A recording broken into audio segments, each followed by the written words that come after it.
사랑하는 은혜와 진리 장로교회 교우 여러분, 어젯밤도 평안하셨습니까?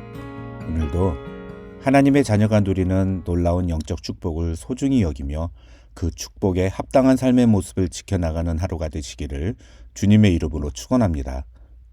오늘 새벽에 만나보면은 창세기 37장입니다.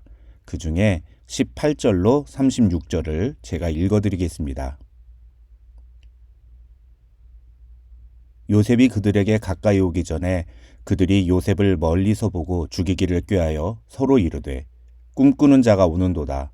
자, 그를 죽여 한 구덩이에 던지고 우리가 말하기를 악한 짐승이 그를 잡아먹었다 하자.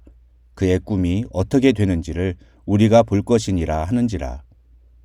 루벤이 듣고 요셉을 그들의 손에서 구원하려 하여 이르되 우리가 그의 생명은 해치지 말자. 루벤이 또 그들에게 이르되 피를 흘리지 말라. 그를 광야 그 구덩이에 던지고 손을 그에게 대지 말라 하니 이는 그가 요셉을 그들의 손에서 구출하여 그의 아버지에게로 돌려보내려 함이었더라. 요셉이 형들에게 이르매 그의 형들이 요셉의 옷 곧 그가 입은 채색 옷을 벗기고 그를 잡아 구덩이에 던지니 그 구덩이는 빈 것이라. 그 속에 물이 없었더라. 그들이 앉아 음식을 먹다가 눈을 들어본즉 한 무리의 이스마엘 사람들이 길르앗에서 오는데 그 낙타들의 향품과 유향과 몰약을 싣고 애굽으로 내려가는지라. 유다가 자기 형제에게 이르되 우리가 우리 동생을 죽이고 그의 피를 덮어둔들 무엇이 유익할까? 자, 그를 이스마엘 사람들에게 팔고 그에게 우리 손을 대지 말자. 그는 우리의 동생이요 우리의 혈육이니라 하매 그의 형제들이 청종하였더라. 그때 미디안 사람 상인들이 지나가고 있는지라 형들이 요셉을 구덩이에서 끌어올리고 은 20에 그를 이스마엘 사람들에게 팔매 그 상인들이 요셉을 데리고 애굽으로 갔더라. 루벤이 돌아와 구덩이에 이르러 본즉 거기 요셉이 없는지라. 옷을 찢고 아우들에게로 되돌아와서 이르되 아이가 없도다. 나는 어디로 갈까? 그들이 요셉의 옷을 가져다가 숫 염소를 죽여 그 옷을 피에 적시고 그의 채색 옷을 보내어 그의 아버지에게로 가지고 가서 이르기를 우리가 이것을 발견하였으니 아버지 아들의 옷인가 보소서 하매 아버지가 그것을 알아보고 이르되 내 아들의 옷이라. 악한 짐승이 그를 잡아먹었도다. 요셉이 분명히 찢겼도다 하고 자기 옷을 찢고 굵은 배로 허리를 묶고 오래도록 그의 아들을 위하여 애통하니 그의 모든 자녀가 위로하되 그가 그 위로를 받지 아니하여 이르되 내가 슬퍼하며 수올로 내려가 아들에게로 가리라 하고 그의 아버지가 그를 위하여 울었더라. 그 미디안 사람들은 그를 애굽에서 바로의 신하 친위대장 보디발에게 팔았더라. 오늘 본문인 창세기 37장부터 50장까지 우리는 요셉의 이야기를 다루게 됩니다. 그런데 그 내용을 다루기 전에 우리가 한 가지 알아야 할 것이 있습니다. 그것은 이 창세기 37장부터 50장에 기록된 내용들을 읽으면서 우리가 요셉 한 사람에게만 주목해서는 안 된다는 것입니다. 다시 말하면 이 창세기 37장부터 50장을 읽으면서 우리가 요셉이 어떻게 비참하고 어려운 환경 속에서도 애굽의 총리가 되었는지 그 성공 스토리에 주목해서는 안 된다는 것입니다. 결론부터 말씀을 드리면 학자들은 이 창세기 37장부터 50장은 철저히 이스라엘 민족의 조상들이 어떻게 해서 애굽에 내려가게 되었는지 그 과정을 보여주기 위한 것이라고 이야기합니다.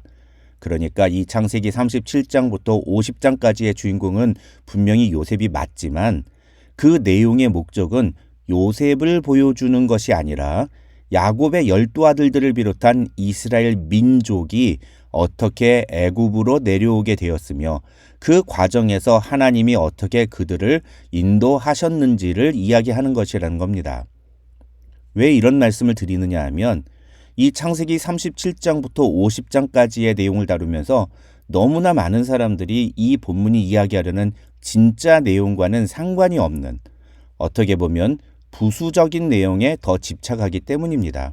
가령 어떤 목사님은 이 창세기 37장부터 50장에서 요셉이 꾸거나 혹은 요셉이 해몽했던 여러 가지 꿈들을 주제로 내용을 풀어가면서 우리가 어떤 꿈을 꾸느냐가 우리의 인생을 결정한다고 설교하기도 하고, 또 어떤 목사님은 인생의 여러 환란 속에서 요셉이 보여준 삶의 태도들을 통해서 우리가 인생에서 성공하려면 요셉과 같은 삶의 모습을 보여주어야 한다고 강조하기도 합니다. 물론 이런 식의 본문 해석이 아주 틀린 것이라고는 할 수 없지만, 앞서 말씀드린 것처럼 이 창세기 37장부터 50장의 목적은 하나님께서 어떻게 장차 이스라엘 민족의 조상이 되는 야곱의 12아들들을 애굽으로 내려오게 하셨는지를 보여주는 것입니다. 그렇다면 여기에 기록된 모든 내용은 이러한 하나님의 계획과 인도하심이라는 큰 주제 속에서 해석되어야만 마땅한 것입니다. 그런 관점에서 오늘 본문인 창세기 37장을 살펴보겠습니다. 이 창세기 37장은 크게 세 부분으로 구분이 됩니다. 첫째 부분은 1절로 11절인데 여기서 성경은 요셉이 형제들에게 미움을 받아 애굽으로 팔려가게 된 근본적인 원인을 소개합니다. 한 세 가지 정도의 원인이 있는데 첫째는 요셉의 태도입니다. 2절을 보시면 요셉은 그 형들이 잘못하는 행동을 아버지에게 말했다고 성경은 말합니다.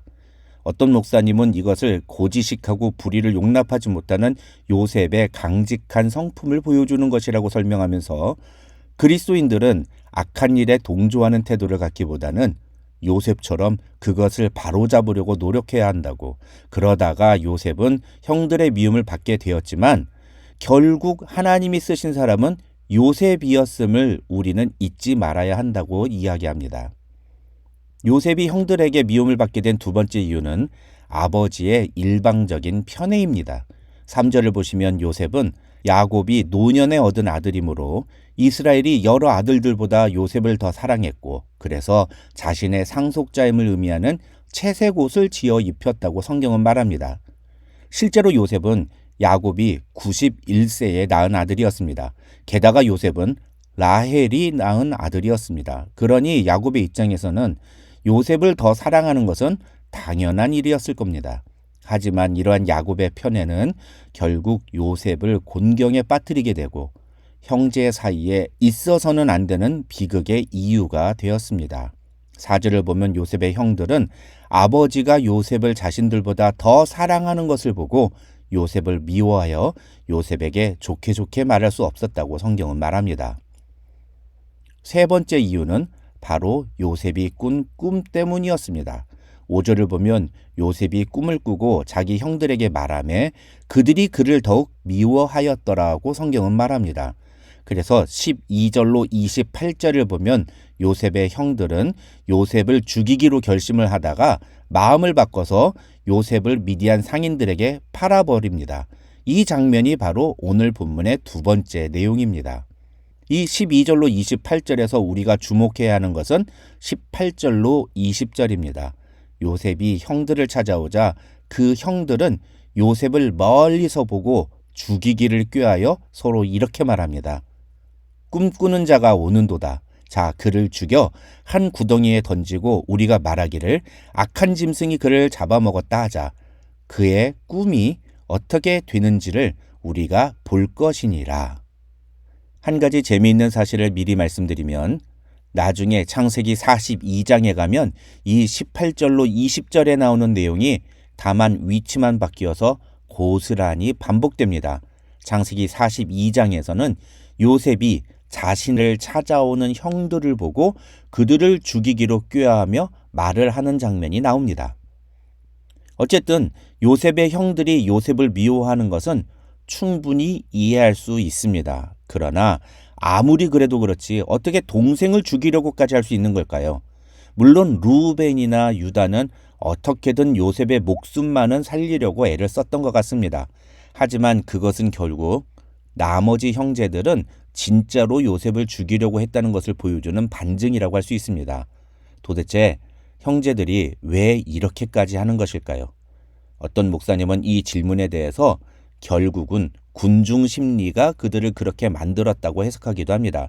다시 말해서 여러 형제들이 요셉을 죽이자고 한 목소리를 내니까 그것에 반대하지 못하고 결국 거의 대부분이 함께 그 일에 참여했다는 것입니다. 그래서 우리가 누구와 함께 하느냐, 어떤 공동체에 소속되어 있느냐가 매우 중요하다고 그 목사님은 설명하기도 했습니다. 오늘 본문의 마지막 장면은 그렇게 요셉을 미디안 상인에게 팔아넘긴 형제들이 아버지 야곱에게 가서 요셉이 죽었다고 거짓말을 하는 모습과 그렇게 형들에 의해 미디안 상인에 팔린 요셉이 애굽왕 바로의 신하 친위대장 보디발 집으로 다시 팔려갔다는 내용이 기록된 29절로 36절입니다.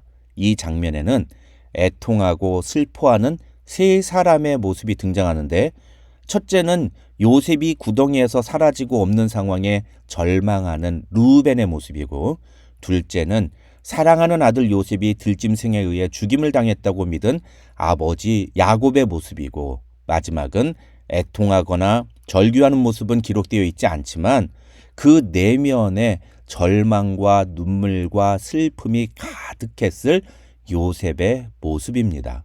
중요한 것은 이 세 사람의 모습을 통해서 성경 기자는 야곱 가족에게 일어난 이 창세기 37장의 사건은 인간으로서는 감당하기 힘든 절망과 고통과 깊은 상처였다는 것을 우리에게 보여주고 있다는 것입니다. 이 모든 사건은 분명 성숙하지 못한 요셉의 태도와 그런 요셉을 시기하고 미워하는 형제들의 모습에서 비롯된 것이었습니다. 그러나 창세기 39장부터 이어지는 요셉과 그 형제들의 스토리는 이 창세기 37장의 사건이 단순히 인간의 죄성에서 비롯된 일이 아니라 하나님의 계획 가운데 일어난 사건임을 우리에게 보여줍니다. 그런 의미에서 20절에서 형제들이 요셉에 대해서 하는 그의 꿈이 어떻게 되는지를 우리가 볼 것이니라는 이 말은 매우 중요한 의미가 담겨 있는 말이라고 할 수 있습니다. 이것은 분명 동생 요셉이 자신들에게 이야기했던 그 꿈이 성취되는 것을 막겠다는 형제들의 결연한 의지를 보여주는 말이지만 하나님은 마치 그래, 그렇다면 이제부터 그 꿈이 진짜로 어떻게 성취되는지를 한번 지켜봐라 라고 말씀하시면서 창세기 39장부터는 요셉의 그 꿈이 실제로 어떻게 성취되는지를 우리에게 보여주고 있습니다. 다시 말해서 오늘 본문은 인간이 하나님의 뜻과 계획을 아무리 막으려고 해도 하나님은 반드시 당신의 뜻과 계획을 성취하시는 분이라는 사실을 우리에게 보여주고 있으며 이 사실을 통해 우리는 아무리 커다란 절망과 시련이 와도 하나님과의 관계만 분명하다면 전혀 낙심할 필요가 없음을 믿어야 한다는 것이라고 볼 수 있습니다. 오늘 하루도 우리의 인생에서 우리가 겪는 고통과 절망과 눈물 속에서도 하나님은 반드시 하나님의 뜻을 이루어 가신다는 사실을 믿음으로 고백하면서 하나님에 대한 믿음을 저버리지 않는 하나님의 사람들이 되시기를 주님의 이름으로 축원합니다.